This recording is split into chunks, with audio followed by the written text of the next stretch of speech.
ടീച്ചറിന്റെ കുഞ്ഞുമക്കൾക്ക് നമസ്കാരം. വേഗം പുതിയ കൂട്ടക്ഷരം പഠിക്കാം. ഓക്കെ, ഒട്ടും സമയം കളയണ്ട. സമയം കളഞ്ഞു കഴിഞ്ഞാൽ നിങ്ങൾ ന്യൂസ് പേപ്പർ വായിക്കുമ്പോൾ ടീച്ചർ പഠിപ്പിച്ച കുറച്ച് കൂട്ടക്ഷരങ്ങൾ മാത്രമേ ഉണ്ടാവുള്ളൂ. അപ്പൊ ഇപ്പൊ നിങ്ങൾ ഏതെങ്കിലും ഒരു ലൈൻ വായിച്ചു, ഇപ്പൊ പഠിപ്പിച്ചൊരു കൂട്ടക്ഷരം ഉണ്ട്, അടുത്ത ലൈൻ വായിക്കുമ്പോൾ പഠിപ്പിക്കാത്തൊരു കൂട്ടക്ഷരം വന്നു, അപ്പൊ നിങ്ങൾക്കത് കിട്ടില്ല. അപ്പൊ നമുക്ക് ഒട്ടും സമയം കളയണ്ട, അടുത്ത കൂട്ടക്ഷരത്തിലേക്ക് പോവാം. Okay, bye. അപ്പൊ ഇന്ന് നമ്മൾ പഠിക്കാൻ പോകുന്ന കൂട്ടക്ഷരം ഇതെന്താ? ന.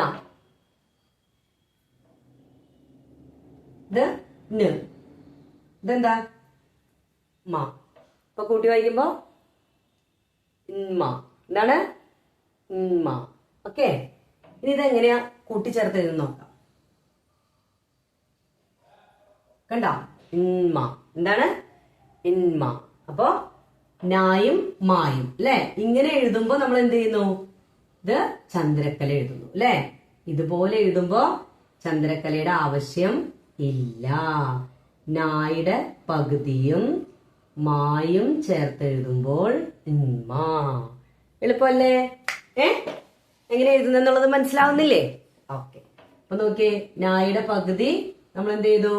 മാ എഴുതി. അപ്പൊ ഇൻമ. ഇനി വാക്കുകൾ എഴുതിയാലോ? ഓക്കെ, ശ്രദ്ധിച്ചിരിക്കാം. ന കൂട്ടക്ഷരം, നായുടെ പകുതി മാ, അപ്പൊ ഉമ്മ. ഉണ്ടാ? നന്മ. രണ്ടാമത്തത് സ.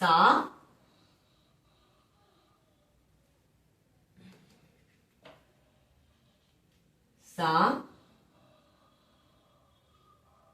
മ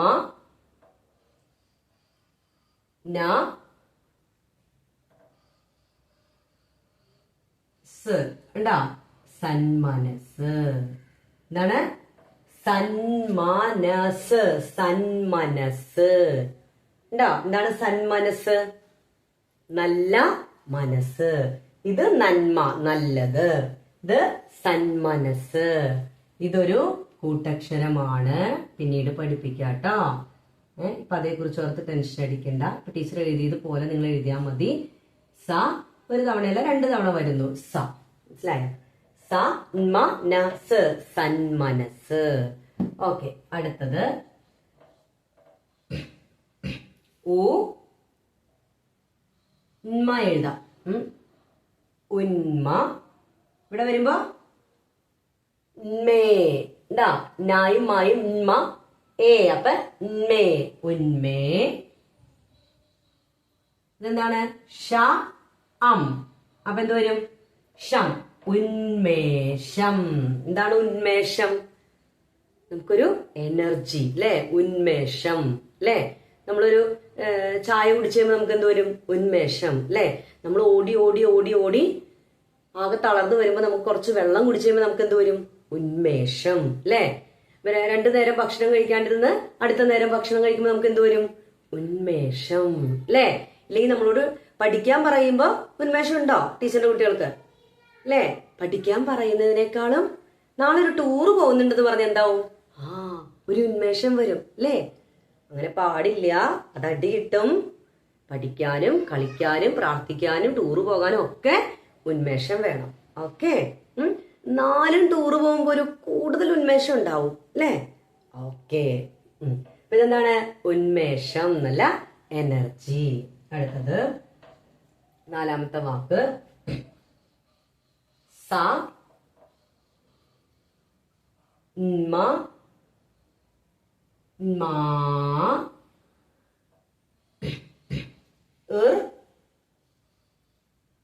ഗം. എന്താണ്? സ മാ ഗം. സന്മാർഗം. സന്മാർഗം എന്ന് പറഞ്ഞാൽ മാർഗം എന്ന് പറഞ്ഞാൽ, ഇവിടെ നോക്കിയേ, മാർഗം. മാർഗം എന്ന് പറഞ്ഞാൽ വഴി, വഴി എന്നാണ് അർത്ഥം. മാർഗം. സന്മാർഗം എന്ന് പറഞ്ഞാൽ എന്തായിരിക്കും? സന്മാർഗം എന്ന് പറഞ്ഞാൽ നല്ല വഴി അല്ലെ? നമ്മള് എന്തെങ്കിലും കാര്യങ്ങൾ ചെയ്യാൻ പോകുമ്പോ നമ്മൾ അറിയാത്ത ആരുടെയെങ്കിലൊക്കെ അടുത്ത് നമ്മൾ എന്തെങ്കിലും ചോദിക്കുമ്പോ അവര് മാർഗം പറഞ്ഞു തരുള്ളൂ അല്ലെ? അങ്ങനെ ചെയ്താൽ മതി, ഇങ്ങനെ ചെയ്താൽ മതിയാവും, അങ്ങനെയൊക്കെ പോയാൽ മതിയാകും അല്ലെ. അത് ജസ്റ്റ് മാർഗം മാത്രമാണ് പറഞ്ഞു തരുന്നത്. പക്ഷെ പേരൻസും ടീച്ചേഴ്സൊക്കെ എന്ത് ചെയ്യും? സന്മാർഗം പറഞ്ഞു തരും. എന്ന് പറഞ്ഞാൽ എന്താ?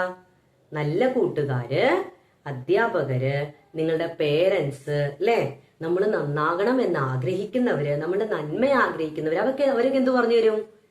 സന്മാർഗം. മനസ്സിലായോ അല്ലെ? നമ്മളോട് അത്ര അടുപ്പില്ലാത്തവരെന്താ പറയാ? അതുവഴി പോയാൽ മതിയാകും, ഇങ്ങനെ പോയാലും കുഴപ്പമില്ല അല്ലെ. പക്ഷെ ശരിയായ സന്മാർഗം, നല്ല മാർഗം ആരൊക്കെ പറഞ്ഞു തരാ?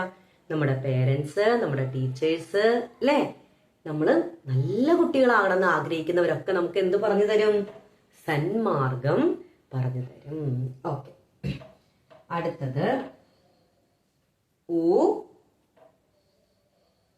ഉന്മ. ഉന്മ. അപ്പൊ എന്താ? ഉന്മു. ഉന്മു. ല ന അം. അപ്പൊ എന്താ? ഉന്മൂലനം. ഉന്മൂലനം. എന്താണ്? ഉന്മൂലനം. ഉന്മൂലനം എന്ന് പറഞ്ഞു കഴിഞ്ഞാൽ നീക്കം ചെയ്യുക, അതിനെ നീക്കിക്കളയുക. മനസ്സിലായോ? നമുക്ക് ആവശ്യമില്ലാത്ത എന്തെങ്കിലും ഉണ്ടെങ്കിൽ അത് ഉന്മൂലനം ചെയ്യുക, നീക്കിക്കളയുക. ഓക്കെ, അപ്പൊ നോക്കിയേ. ഉന്മ നന്മ, സന്മനസ്, ഉന്മേഷം, സന്മാർഗം, ഉന്മൂലനം. ഓക്കെ, സ്റ്റോറി ബുക്കൊക്കെ വായിക്കുമ്പോ ഇതുപോലെയുള്ളത് കാണും. എക്സ്ട്രാ എന്തെങ്കിലും വേർഡുകളൊക്കെ വരുമ്പോ നിങ്ങൾ ഈ അക്ഷരങ്ങൾ, കൂട്ടക്ഷരങ്ങൾ പഠിച്ചതൊന്നും എന്ത് ചെയ്യരുത്? മറന്നു പോവരുത്. ടീച്ചർ പഠിപ്പിച്ചതാണ്, ഇന്ന വാക്ക് പഠിപ്പിച്ചിട്ടുണ്ട് എന്നൊക്കെ ഓർമ്മ വരണം. അതേപോലെ തന്നെ നിങ്ങൾ നന്നായിട്ട് പഠിക്കുന്നുണ്ടെന്ന് പേരൻസിന് എങ്ങനെയാ മനസ്സിലാവാന്നറിയോ? നിങ്ങൾ എവിടെയെങ്കിലുമൊക്കെ വഴിയിലൂടെ പോകുമ്പോ നിങ്ങൾ എന്ത് ചെയ്യണം? മലയാളം ബേസ് ചെയ്തിട്ടുള്ള എന്തെങ്കിലും ബോർഡുകളൊക്കെ കാണുകയാണെങ്കിൽ അത് നോക്കി വായിച്ചിട്ട് പേരൻസിന് പറഞ്ഞു കൊടുക്കണം. അല്ലെങ്കിൽ അത് നോക്കി നിങ്ങൾ വായിക്കണം അല്ലെ. നിങ്ങൾ നോക്കി വായിക്കുമ്പോ അല്ലെ, ഓരോ കൂട്ടക്ഷരവും ഓരോ അക്ഷരവും ചിഹ്നങ്ങളൊക്കെ ചേർത്ത് മീനിങ് ഫുൾ ആയിട്ടുള്ള ഏതെങ്കിലും വാക്കോ വാക്യങ്ങളോ ഒക്കെ നിങ്ങൾ വായിക്കുമ്പോ എന്താണ് അല്ലെ. ഇപ്പൊ നിങ്ങൾ എവിടെയെങ്കിലും പോവുകയാണ്, ഇപ്പൊ മലയാളത്തില് ഇവിടെ നോക്കിയേ, ഒരു എക്സാമ്പിൾ. ഇതെന്താണ്? നേരെ ഇടാം. ഇതെന്താണ്? ഹോ. ഇത് പഠിപ്പിച്ചിട്ടുണ്ടല്ലോ. ട. ഇതെന്താ? ഇൽ. അപ്പൊ കൂട്ടി വായിക്കുമ്പോ ഹോട്ടൽ അല്ലേ. മനസ്സിലായോ? അപ്പൊ ഇതുപോലുള്ള സിമ്പിൾ വാക്കുകളാണെങ്കിലും മതി. ഇപ്പൊ സിമ്പിൾ ആയിട്ടുള്ള വാക്കുകളായിക്കോട്ടെ, വാക്യങ്ങളായിക്കോട്ടെ, സിമ്പിൾ ആയാലും ഇത്തിരി ബുദ്ധിമുട്ടുള്ളതാണെങ്കിലും നിങ്ങൾ എന്താണ് വായിക്കാൻ ശ്രമിച്ച് ട്രൈ ചെയ്ത് അത് നിങ്ങളുടെ പേരൻസ് കേൾക്കുമ്പോൾ, നിങ്ങളത് വായിച്ച് കേൾക്കുമ്പോൾ അവര് ഭയങ്കര ഹാപ്പിയാവും. മനസ്സിലായോ? അപ്പൊ നിങ്ങൾ എന്ത് ചെയ്യണം? അങ്ങനെയുള്ള കാര്യങ്ങൾ എവിടെയെങ്കിലും കാണുമ്പോൾ, ബോർഡിൽ ഇങ്ങനെ പോകുന്ന വഴിക്ക് കാണുമ്പോൾ, വണ്ടി എവിടെയെങ്കിലും നിർത്തിയിട്ടത് കാണുമ്പോൾ, അല്ലെങ്കിൽ നിങ്ങൾ എവിടെയെങ്കിലും ഇറങ്ങി നിൽക്കുകയാണെങ്കിൽ അങ്ങനെയുള്ള ബോർഡുകളൊക്കെ മലയാളത്തിൽ എഴുതിയത് കാണുമ്പോൾ നിങ്ങളത് വായിക്കണം. അപ്പൊ എന്താവും? നിങ്ങൾ ഇച്ചിരി കഷ്ടപ്പെട്ട് വായിക്കണം, അക്ഷരങ്ങളും ചിഹ്നങ്ങളും ഒക്കെ കൂട്ടിച്ചേർത്ത് വായിക്കണം. അപ്പൊ പേരൻസിന് അത് ഹാപ്പി ആവും. മനസ്സിലായോ? ഓക്കെ, മറക്കരുത് കേട്ടാ. അപ്പൊ ഉറക്കെ വായിക്കണം. വീട്ടിൽ ടെക്സ്റ്റ് ബുക്ക് ആണെങ്കിലും സ്റ്റോറി ബുക്ക് ആണെങ്കിലും ന്യൂസ് പേപ്പർ ആണെങ്കിലും വായിക്കുമ്പോൾ എങ്ങനെ വായിക്കണം? ഉറക്കെ വായിക്കണം. അപ്പോഴാണ് പേരൻസിന് മിസ്റ്റേക്ക് കറക്റ്റ് ചെയ്ത് തരാൻ പറ്റും.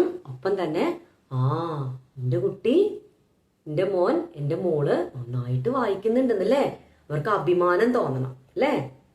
ഓക്കെ, അപ്പോൾ വായന മറക്കരുത്. എന്ത് ചെയ്യണം? എന്നും വായിക്കണം. ഒരു 15 മിനിറ്റ് വായിക്കാൻ മാത്രമായിട്ട് സമയം കണ്ടെത്തണം. ഓക്കെ, നന്ദി, ശുഭദിനം.